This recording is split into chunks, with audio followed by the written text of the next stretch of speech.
E non so che altro dire, ragazzi. Beh, Di- qualcosa lo potresti dire.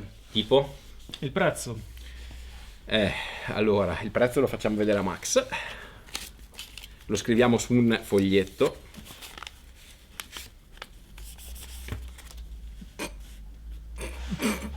Non capisci un cazzo, ti.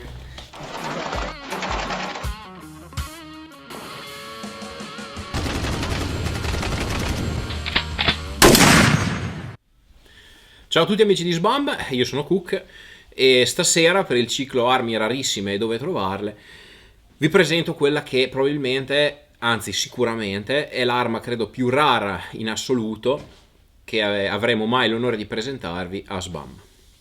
Questo anzi è un Carcano Dago conversione 1860-67.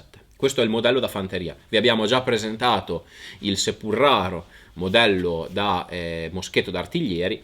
Questo invece è il pezzo forte. È il pezzo forte e finalmente l'ho trovato dopo che per tanti anni è stato un mio sogno assieme al 2830 finlandese.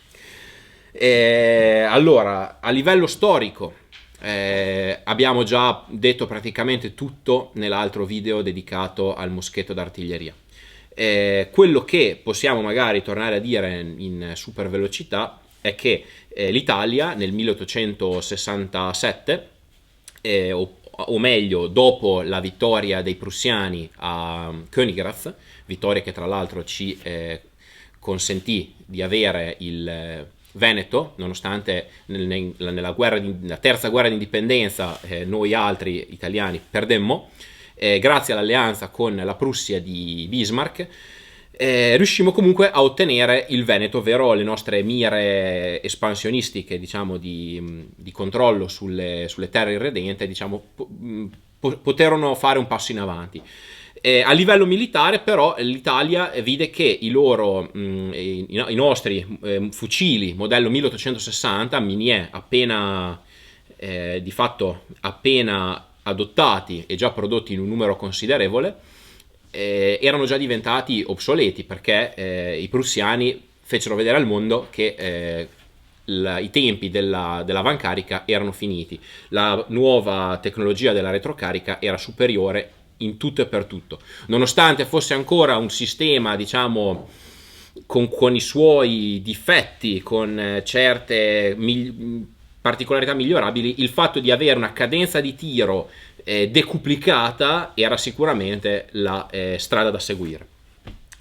Noi decidemmo di adottare una soluzione d'emergenza, esattamente come fecero molti altri, quasi tutti gli altri stati d'Europa, in attesa di sviluppare modelli specifici a retrocarica. Decidemmo di attuare una soluzione tampone, quindi diciamo una soluzione che con una minima spesa ci consentisse di recuperare il gap tecnico. La soluzione per noi fu abbastanza impegnativa per il motivo che volevamo assolutamente evitare la cartuccia metallica. Mentre altri stati come per esempio la Francia o l'Inghilterra decisero di non badare a spese e adottare conversioni che prevedevano una cartuccia metallica, per noi la soluzione fu più complicata, in quanto l'unico sistema adottabile era il sistema Adago. Sistema Adago che si era scelto di adottare quello, l'unico sistema che poteva essere adottato era il cosiddetto, tra quelli già visti, Deutsch-Baumgartner, è un sistema inventato e adottato da un piccolo stato tedesco. Il sistema fu però ritenuto insoddisfacente perché alle prove successero un sacco di casini e fu chiamato a risolvere il problema Salvatore Carcano, un varesotto alle prime armi nell'invenzione, diciamo un inventore di armi fatto da sé, non ancora sconosciuto ai più, che ne venne fuori con questa soluzione, ovvero aprire, diciamo, la culatta e progettare questo sistema di retrocarica, di otturatore, dove tante peculiarità si rivedranno anche nel successivo modello 91, l'arma che di fatto lo rendete decisamente famoso. Allora, vediamo, diciamo, a questo punto il nostro modello. Questo qua è una variante, tra l'altro, ulteriormente rara, in quanto è un modello da sottufficiali. Sottufficiali perché i primi modelli di conversione, la conversione del primo tipo, avevano semplicemente la cartella qui, dove una volta si ospitava il meccanismo di percussione, il cane, quindi tutta la cartella con tutta la meccanica del cane, era semplicemente chiusa da una piastra tassellata di legno. Questo qua è già una calciatura di secondo tipo, quindi fatta dal nuovo, e quindi vediamo che la cartella tassellata non c'è più. Nei modelli di secondo tipo la bacchetta di caricamento, che nei primi fu lasciata, che diventava una bacchetta di espulsione, quindi clearing rod in inglese, nelle calciature di secondo modello non fu nemmeno implementata, fu implementata solo nei modelli da sottufficiale. Si vede che fu deciso così anche per limitare i costi, visto che tutto il progetto del Carcano 67 ad Ago era un progetto volto a limitare al massimo i costi. Anche lì si decise di fare economia sulle bacchette e sulle lavorazioni delle calciature. Qui vediamo che infatti la bacchetta c'è.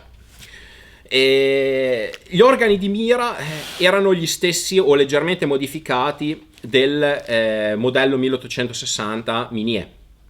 Quindi vediamo che abbiamo questa foglietta sollevabile che va da uno zero da una base di 100 metri, quindi sulla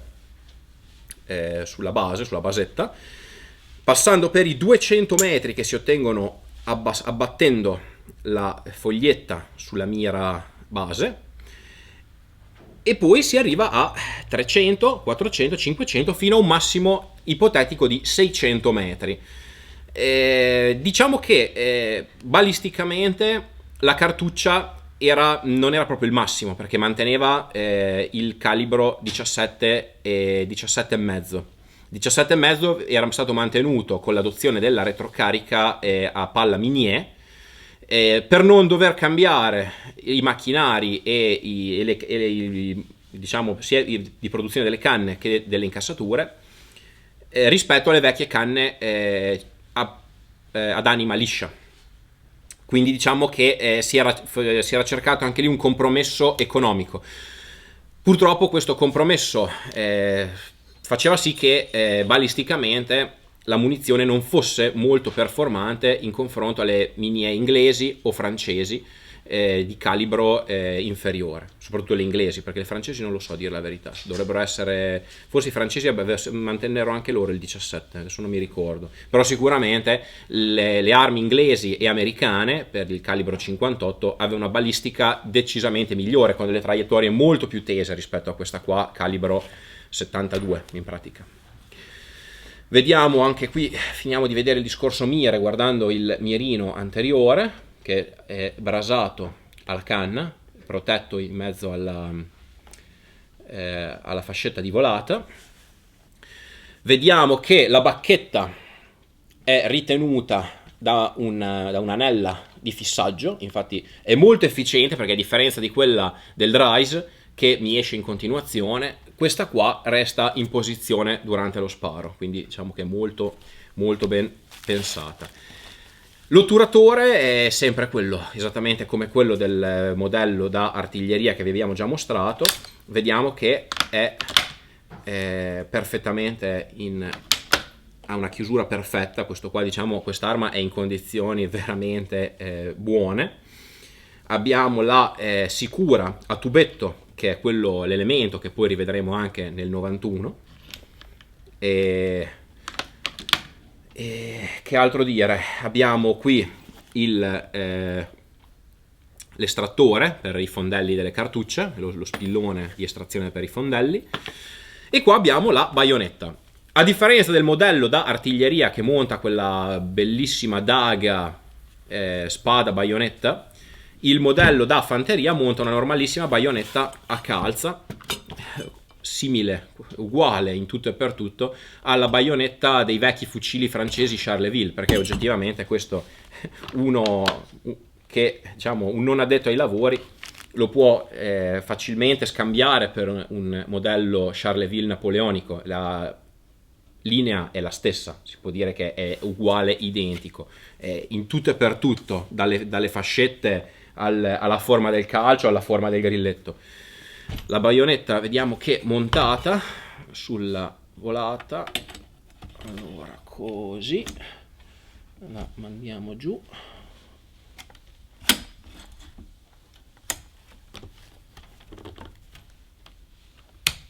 Eccola qua, vedete che è in tutto e per tutto una baionetta napoleonica primo impero, e che contribuisce chiaramente a questo look molto retro dell'arma, se paragonato ad armi già più moderne quali Enfield P53 o Drais prussiani.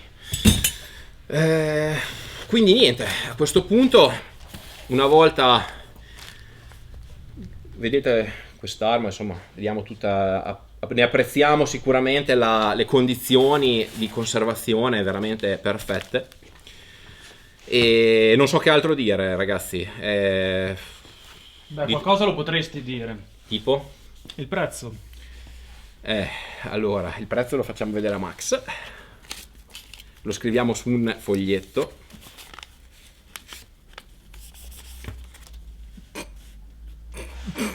Non capisci un cazzo, ti. Zero. Bene ragazzi, a sto punto direi che non resta altro che provare al poligono. Vedremo come si comporta. Direi che da Cook ed è tutto per stasera. Vi invito a mettere il like alla pagina, a seguirci sui vari social e soprattutto, se volete, veniteci a trovare sul nostro canale Telegram. Quindi per così facciamo anche due chiacchiere. Ragazzi, da Cook è tutto, buona serata.